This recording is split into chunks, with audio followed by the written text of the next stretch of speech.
एक बार फिर से आप सबों का इस YouTube चैनल में बहुत बहुत स्वागत है। हम लोगों ने पिछले वीडियो में इलेक्ट्रोमैग्नेटिक सर्किट के दो महत्वपूर्ण नियमों को जाना है। एक नियम है फैराडेज का और दूसरा है लेंज का। फैराडेज लॉ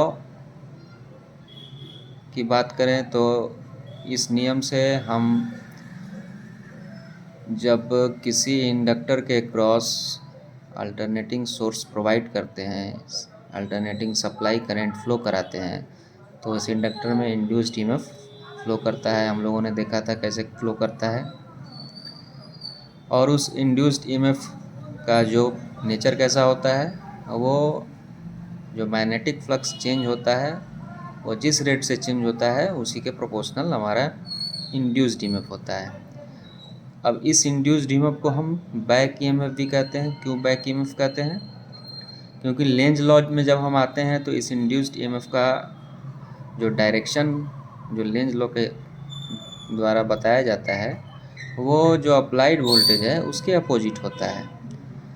यानी कि जो पोलैरिटी सप्लाई वोल्टेज की होगी उसके अपोजिट इंड्यूस्ड ईएमएफ की पोलैरिटी होगी। ठीक है, तो एक तरह से ये जो है अपोज कर रहा है, इसलिए इसको बैक ईएमएफ कहा जाता है। EMF electromotive force, back electromotive force. अगर फोर्स के टर्म्स में बात करें तो एक तो वोल्टेज जो हम डायरेक्ट सोर्स दे रहे हैं और एक इंड्यूस्ड हो रहा है, इंड्यूस्ड होने से जो हमको वोल्टेज मिल रहा है उसको हम क्या कह सकते हैं? Electromotive force, back electromotive force. ठीक है, अब आइए हम देखते हैं जब हम किसी इंडक्टर को एसी सर्किट में यूज़ करते हैं तो उससे करंट जो फ्लो होता है उस करंट और उस वोल्टेज के बीच में क्या रिलेशन है। यहाँ पर हमने एक इंडक्टर लिया है, उसके क्रॉस एक एसी सोर्स लगाया है। उस एसी सोर्स का वोल्टेज क्या है? VAC।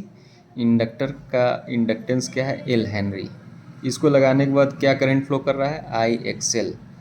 ठीक है, तो हम लोगों ने शुरू से ये पढ़ा है कि जो इंडक्टर होता है उसका जो इंडक्टेंस होता है वो क्या करता है, उसकी एक टेंडेंसी होती है कि वो अपने में जो भी चेंज हो रहा है करंट अगर चेंज हो रहा है तो वो उसको अपोज करेगा।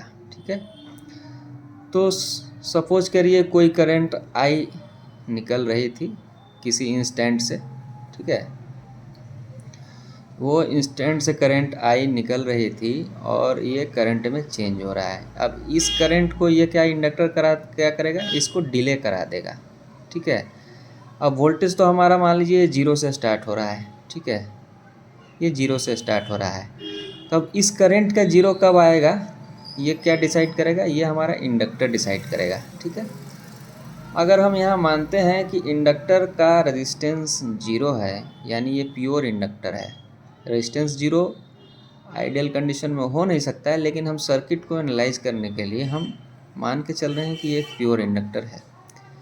क्योंकि अगर प्योर इंडक्टर नहीं होगा तो इसमें कुछ रेजिस्टेंस आएगा, और वो रेजिस्टेंस अगर आएगा तो हमको इसमें क्या होगा कि हमारा करंट जो है वो वोल्टेज के साथ जो है कम से कम लैग करेगा। क्योंकि जहाँ रेजिस्टेंस पार्ट आ जाएगा वहाँ वोल्टेज और करंट के बीच में फेज डिफरेंस 0 होने लगता है। तो चूँकि यहाँ हम प्योर इंडक्टर को हम कंसीडर कर रहे हैं तो यहाँ क्या होगा? रेजिस्टेंस पार्ट हमारा 0 है, तो ये इंडक्टर अपने फुल फॉर्म में होगा। ये इंडक्टर क्या करेगा? ये कोशिश करेगा कि हम जितना करंट को ज़्यादा से ज़्यादा लैग करा दें। तो एक आइडियल इंडक्टर के लिए हम ये मान के चलते हैं ये कि करंट को ये वोल्टेज से 90 डिग्री लैग कराएगा। यानी कि जब करंट हमारा जब हमारा वोल्टेज जब 0 से स्टार्ट करके मैक्सिमम पहुंच चुका होगा तो वो करंट क्या होगा? 0 पे आ गया होगा। यानी कि जब वोल्टेज मैक्सिमम है तो करंट हमारा क्या है? 0 है। ये करंट का वेव फॉर्म है, ये वोल्टेज का वेव फॉर्म है। ठीक है, और जब वोल्टेज जब 0 हो रहा है तो करंट हमारा क्या हो रहा है? मैक्सिमम हो रहा है। यानी कि वोल्टेज तो आगे आगे चल रहा है लेकिन करंट जो है इसके पीछे पीछे चल रहा है। तो इसलिए हम कह सकते हैं कि जब हम एसी सर्किट में कोई प्योर इंडक्टर यूज करते हैं तो उससे फ्लो होने वाला करंट क्या कर होता है, वो 90 डिग्री से वोल्टेज को लैग करता है। ठीक है, अगर हम इसको रेफरेंस मान लें, ठीक है, ये वोल्टेज को हम रेफरेंस मान लें, ये वी सोर्स वोल्टेज को रेफरेंस मान लें, तो इसके 90 डिग्री पीछे जो होगा क्या होगा, ये अगर ये मान लें तो 90 डिग्री इसको क्या कर रहा है, लैग कर रहा है। मतलब कि जब ये यहाँ पहुँचा हो तो करंट हमारा घूम के यहाँ आया, और जब ये यहाँ पहुँचेगा, वोल्टेज मान लो हमारा यहाँ आ गया, ठीक है, तो करंट घूम के कहाँ आ जाएगा, यहाँ। हमेशा ये 90 डिग्री का फेज डिफरेंस मेंटेन रहेगा। ठीक है, अब दूसरा, जब इसमें बैक ईएमएफ प्रोड्यूस होगा, इंड्यूस्ड ईएमएफ होगा, वो क्या करेगा, इस वोल्टेज के चूँकि अपोजिट होगा, यानी इसके 180 डिग्री होगा, यानी VAC के अपोजिट जो है हमारा बैक ईएमएफ होगा 180 डिग्री। ये 180 डिग्री है, ये 180 डिग्री है, ये क्या होगा, ये अपोज करेगा। इसको हम लेंज लॉ में पढ़ चुके हैं कि जो सप्लाई वोल्टेज है उसको अपोज करेगा हमारा इंड्यूस्ड ईएमएफ। अब इंड्यूस्ड ईएमएफ को हम बैक ईएमएफ इसलिए कह रहे हैं क्योंकि ये अपोज कर रहा है इसको। ठीक है, इलेक्ट्रिकल सर्किट में सबको एक चीज़ पता है कि वोल्टेज जो है वो करंट के प्रोपोर्शनल होता है, V = IR। दूसरा है क्या कि एक इलेक्ट्रिकल सर्किट में जो है, जो रेजिस्टेंस पार्ट है वो हमेशा करंट को अपोज करता है। और मैग्नेटिक सर्किट में हम लोगों ने क्या देखा था कि जो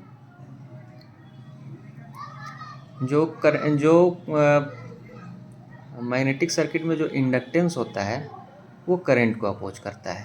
ठीक है, तो हम अगर ओम्स लॉ में V = IR होता है इलेक्ट्रिकल सर्किट में, तो उसी के बनिस्पत हम यहाँ मैग्नेटिक सर्किट में V = I × XL लिख सकते हैं। XL क्या है, XL जो है वो इंडक्टर का इंडक्टिव रिएक्टेंस है। ठीक है, ये इसको कह सकते हैं कि resistance part of inductor, resistance part of inductor. अब चूँकि प्योरली इंडक्टिव सर्किट है, सिर्फ इंडक्टर ही है हमारा, तो हम इसको क्या कर रहे हैं, XL लेके चल रहे हैं। ठीक है, अब XL को हम कैसे एक्सप्रेस करते हैं, 2πf × L। XL क्या है, इंडक्टिव रिएक्टेंस इन ओम्स है। F क्या है, फ्रीक्वेंसी ऑफ सप्लाई है, यानी कि इसकी साइकिल्स पर सेकेंड है, जो हम सप्लाई दे रहे हैं उसकी साइकिल्स पर सेकेंड। अब 1 सेकेंड में जितना साइकिल्स लेगा, ये कंटिन्यू करेगा, वो इसका फ्रीक्वेंसी हो जाएगा। और L क्या है, हेनरी है, इंडक्टेंस का यूनिट हेनरी होता है, फ्रीक्वेंसी की यूनिट हर्ट्ज होती है। XL चूँकि रेजिस्टेंस पार्ट है इंडक्टेंस का, तो ये ओम्स होगा। ठीक है, तो ये इम्पॉर्टेंट चीज़ हमको याद रखना है हमेशा जब भी हम इंडक्टर को सर्किट में यूज़ करेंगे। तो एक प्योर इंडक्टर जहाँ भी यूज होगा वहाँ जो करंट होगा वो सोर्स वोल्टेज को हमेशा लैग करेगा। ठीक है, अच्छा एक चीज़ और इसमें है, जब बैक ईएमएफ आ गया यहाँ पे, तो बैक ईएमएफ और इस वोल्टेज, इस करंट के बीच में क्या रिलेशन होगा, फेज डिफरेंस क्या होगा। अब चूँकि डायरेक्शन अगर हम ये कंसिडर कर रहे हैं, रेफरेंस हम इसको कंसिडर कर रहे हैं, तो ये 180 है यहाँ, और ये क्या है, 90 है। अब ये करंट और इस बैक ईएमएफ में फेज डिफरेंस क्या हो गया, 90 ही है, लेकिन इसमें क्या है, इसमें बैक ईएमएफ जो है इस करंट को लैग कर रहा है। ठीक है, ये बैक ईएमएफ इस करंट को लैग कर रहा है। ठीक है, तो आज के लिए इतना ही, मिलते हैं नेक्स्ट वीडियो में, तब तक के लिए बाय बाय।